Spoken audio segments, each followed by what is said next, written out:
Hello friends, मैं Abhishek Mishra, MSc physics. मैं 7 सालों से यूपीएससी के लिए और स्टेट पीसीएस के लिए विज्ञान और प्रौद्योगिकी यानी कि साइंस और टेक पढ़ाता हूँ।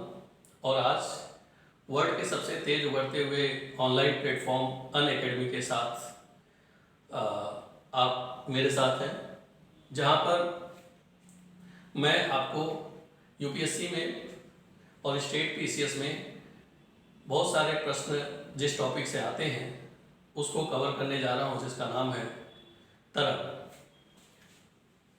वेव। इंग्लिश में इसे वेव कहते हैं। और वेव को अगर सामान्य रूप में आपको समझना हो तो आप समुद्र की लहरों को देखिए। जैसे समुद्र की लहरें होती हैं इस तरीके से अप्स एंड डाउन होती हैं, उसको हम वेव कहते हैं। लेकिन बात यह है कि हम जब यूपीएससी की बात करें या स्टेट पीसीएस की बात करें या एक दिवसीय एग्जामों की बात करें, जैसे वनडे एग्जाम, एसएससी, क्लैट या इस तरह के एग्जाम्स की भी बात करें, तो क्या इस टॉपिक की कोई उपयोगिता है? तो हम देखते हैं कि इसके एप्लीकेशन से बहुत सारे क्वेश्चन डायरेक्ट आते हैं, जिसमें साइंस, जनरल साइंस में भी इससे कुछ प्रश्न आते हैं, क्वेश्चंस आते हैं, और टेक्नोलॉजी में भी इससे रिलेटेड क्वेश्चन आते हैं। कैसे आते हैं, किस तरीके से आते हैं, इस पे मैं चर्चा करूंगा। कैसे आप बहुत आसानी से, बहुत इजी वे में आप इसको समझ के बाकी चीज़ों को की एनालिसिस भी कर सकते हैं और बाकी टॉपिक को भी कवर कर सकते हैं, मेंस के टेक्नोलॉजी वाले पार्ट्स में भी और प्रीलिम्स के आपके जनरल साइंस वाले भाग में भी। तो सबसे पहले अगर देखा जाए तो एक प्रश्न उठता है कि क्या है वेव। वेव की बात जैसे ही आती है तो हमारे दिमाग या मस्तिष्क में एक बात आती है कि आखिर ये क्या है। तो इस पूरे यूनिवर्स में दोस्तों केवल दो ही चीज एग्जिस्ट करती है, एक मैटर और एनर्जी। मैटर को कभी भी एक्सप्रेस होने के लिए जरूरत पड़ती है एनर्जी की, और एनर्जी यानी मैटर को अपना एग्जिस्टेंस बनाने के लिए, अगर हम इन अदर वर्ड्स में बोले, तो जरूरत पड़ती है एनर्जी की, और एनर्जी को एक्सप्रेस होने के लिए जरूरत पड़ती है मैटर की। तो अब हम लोग ध्यान इस बात पर देते हैं कि एनर्जी अगर आप जाने तो एनर्जी के डेफिनेशन में हम देखते हैं कि क्या आती है कि एनर्जी, आप सबने पढ़ा होगा, एनर्जी क्या है? The power of doing work, the power of doing work. अब देखिए, जब पावर ऑफ डूइंग वर्क यानी कि कोई भी काम आप करते हैं, कोई भी वर्क करते हैं, तो आपको एनर्जी की जरूरत पड़ती है। लेकिन एनर्जी किस फॉर्म में, कब, कैसे, इसको जानना जरूरी है। तो जनरल वे में अगर हम वेव को समझना चाहें तो हमारे पास विजुअल फॉर्म में अगर कोई चीज दिखाई देती है तो वो है लाइट। लाइट को सबने देखा होगा, सनलाइट, सन रे आती है ऊपर से, वेव फॉर्म में ही आती है। तो एक विजुअल पार्ट हो गया उसका, दूसरा इनविजुअल पार्ट भी होता है। इनविजुअल पार्ट रेडिएशन। रेडिएशन के बारे में आपने सुना है, जैसे बहुत सारे हैवी जो एलिमेंट्स होते हैं, जैसे यूरेनियम है, प्लूटोनियम है, ये रेडिएशन निकालते हैं, ये एनर्जी निकालते हैं, जो कि हमें दिखाई नहीं देता, लेकिन वो बहुत ही एक्स रे है, गामा रेज है, बहुत ही खतरनाक रेज होती हैं वो, और वो हमें दिखाई ना देते हुए भी वो बहुत ही ज़्यादा इफेक्ट डालती हैं। तो इन पे हम लोग भी चर्चा करेंगे कैसे काम करता है। अगर इस पे देखा जाए तो दो नेचर हमें दिखाई देता है वेव का, एक तो पार्टिकल नेचर, दूसरा वेव नेचर। तो पार्टिकल नेचर कहाँ दिखाई देता है? हमने बताया कि विजुअल फॉर्म कौन है? लाइट है। लाइट को अगर हम देखें तो लाइट पार्टिकल नेचर भी शो करती है, क्योंकि ये रिफ्लेक्शन और रिफ्रैक्शन भी शो करती है।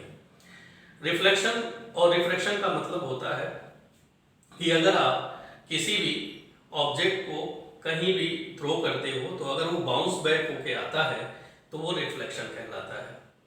और रिफ्रैक्शन का मतलब होता है किसी मीडियम से पार हो जाना। जैसे कि लाइट है, अगर वो ग्लास के थ्रू आप उसको थ्रो करते हो तो लाइट की रेज ग्लास को पार कर जाती है।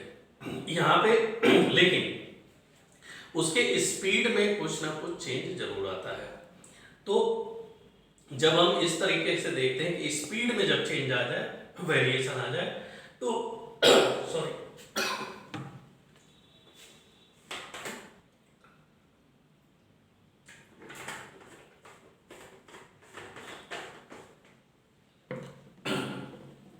Sorry to interrupt you.